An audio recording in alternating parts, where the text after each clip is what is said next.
Hi, welcome back to an episode of the Guns and Book Club in the World Book Club. Yeah! Hey, I didn't change it. And today, guys, one extremely special episode because today, guys, one episode number 370. Are you ready for it? Are you ready?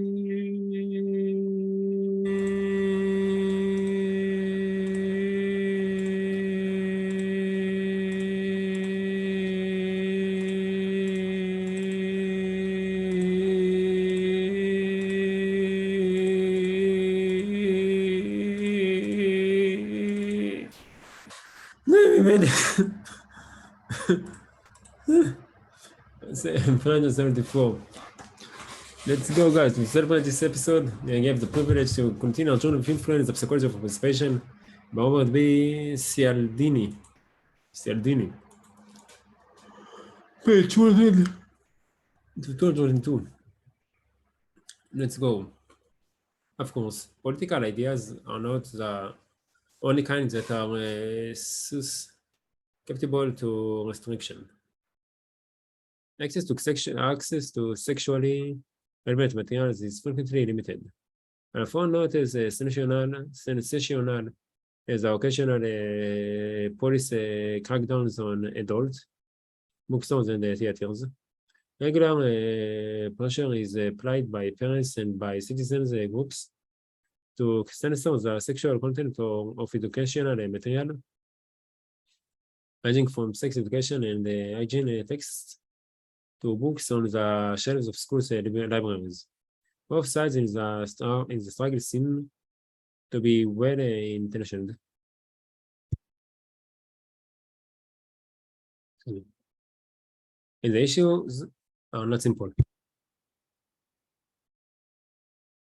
Since they involve such matters as morality, art, parental control over the schools, and First Amendment freedoms. But from a purely psychological point of view, those favoring strict censorship might wish to examine closely the result of a study done by Purdue University undergraduates.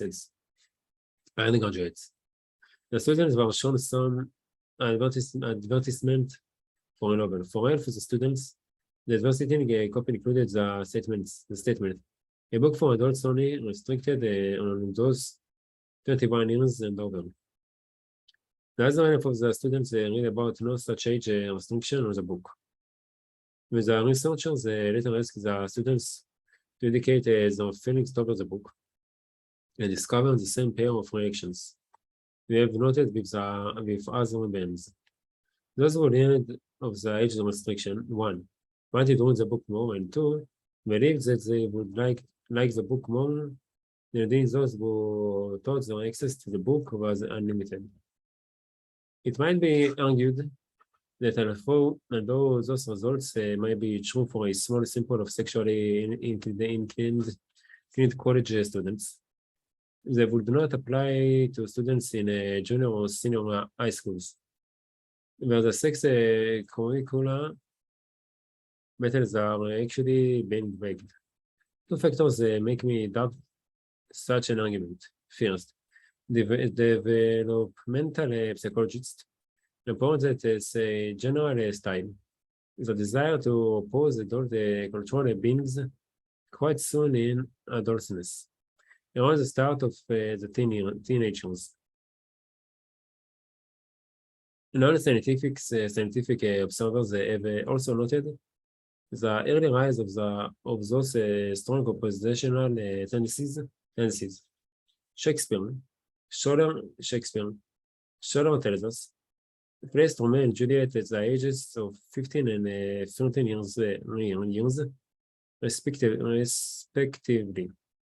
Second, the pattern of reaction exhibited by the pure students is not unique, and those can be attributed to any great preoccupation with sex that college students may have. The pattern is common to externally impose restrictions in general. Limiting access to the book had the same effects as did banning phosphate detergent in Florida or censoring in a speech in North Carolina. People involved came to want the restricted item more and as a result, came to feel more favorable toward it. Those who support the official banning of sexually relevant materials from school curricula avoid the purpose of reducing the orientation of the society, especially its youth. Toward the eroticism. In the light of the Pure study and in the context of other research on the effects of imposed restraints, one must wonder whether official censorship as a means may not be antithetical to the goal. If we are to believe the implications of the research, then the censorship is likely to increase the desire of students for sexual material and consequently to cause them to view themselves as the kind of individuals who like such materials. The term official censorship usually makes us think of bans on political or sexual materials. Yet there is another common sort of official censorship that we don't think of in the same way, probably because it occurs after the fact. Often in a jury trial, a piece of evidence or testimony will be introduced only to be ruled inadmissible by the presiding judge, who might then admonish the jurors to disregard that evidence. From this perspective, the judge might be viewed as a censor, though the form of censorship is odd. The presentation of the information to the jury is not banned. It's too late for that. It's the jury use of the information that is banned. How effective are such instructions from a judge? And is it possible that for jury members who feel it is the right to consider all the available information, declarations of inadmissibility may actually cause a psychological reactance, leading jurors to use the evidence to a greater extent?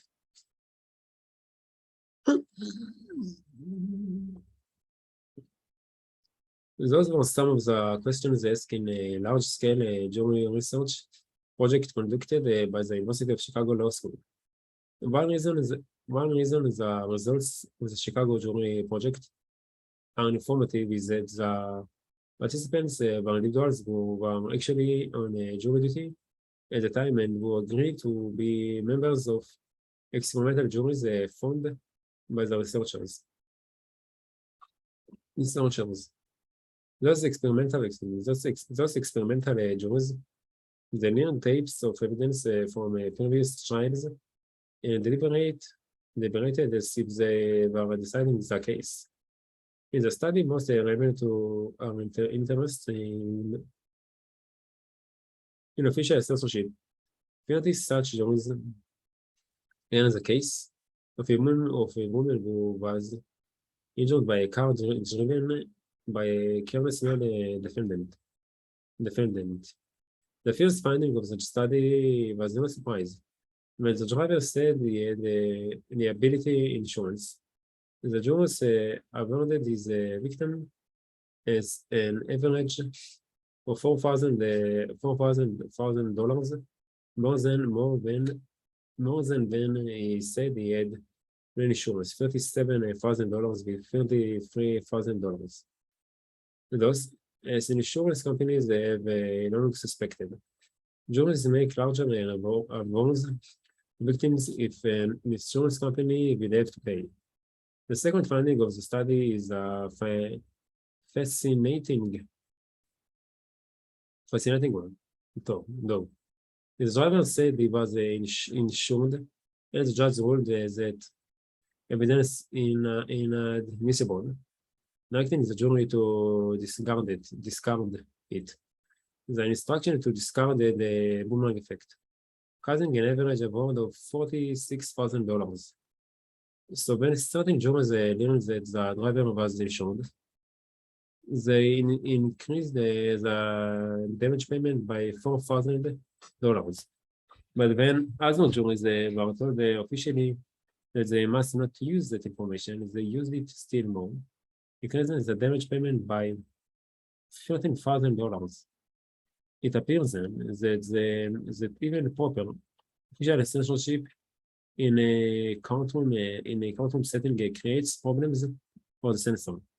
The direct information restriction is usual by valuing the banned information more than ever. The organization is that we value limited information allows us to apply the scarcity principle to realms beyond the material commodities. The principle works for messages, communications, and knowledge too. Taking this perspective, we can see that information might not have to be censored for us to value it more. It need only be scarce. According to the scarcity principle, then we will find a piece of information more persuasive if we think we can get it elsewhere. This idea that exclusive information is more persuasive information is central to the thinking of two psychologists, Timothy Brook and Howard Fromkin, who have developed a commodity theory analysis of persuasion. The strongest support I know for Brook and the Fromkin theory comes from a small experiment done by a student of mine. At the time, the student was also a successful businessman, the owner of a beef importing company, who had returned to school to get advanced training in marketing. After talking in my office one day about scarcity and exclusivity of information, decided to do a study using his sales staff. The company's customers, buyers for supermarkets or other retail food outlets, were phoned as usual by a salesperson and asked for a purchase in one of three ways. One set of customers and the standard sales presentation before being asked for their orders. Another set of customers held the standard sales presentation, plus information that the supply of important beef was likely to be scarce in the coming months. A third group received the standard sales presentation, information about the scarce supply of beef too. However, they also learned that the scarce supply news was not generally available information. It had come, they were told, from certain exclusive contacts that the company had. The customers who received this last sales presentation learned that not only was availability of the product limited, so also was news concerning it. The scarcity doubled worry. The results of the experiment quickly become apparent when the company salespeople began to urge the owner to buy more beef because there wasn't enough in the inventory to keep up with all the orders they were receiving. Compared to the customers who got only the standard sales appeal, those who were also told about the future scarcity of beef, but more than twice as much. But the real boost in sales occurred among the customers who learned of the impending scarcity via exclusive information. They purchased 6 times the amount that the customers who received only the standard sales pitch did. Apparently, the fact that The news killing the scarcity of information about itself skills and made it especially persuasive. Guys, guess what? This is the end of the episode. Guys, thank you very much for joining me. And the effect of the choose to invest time with me. And I can't wait to see you all in tomorrow's episode of the Guys Book Club in the Board. Thank you for joining me. Thank you for having me. Bye bye.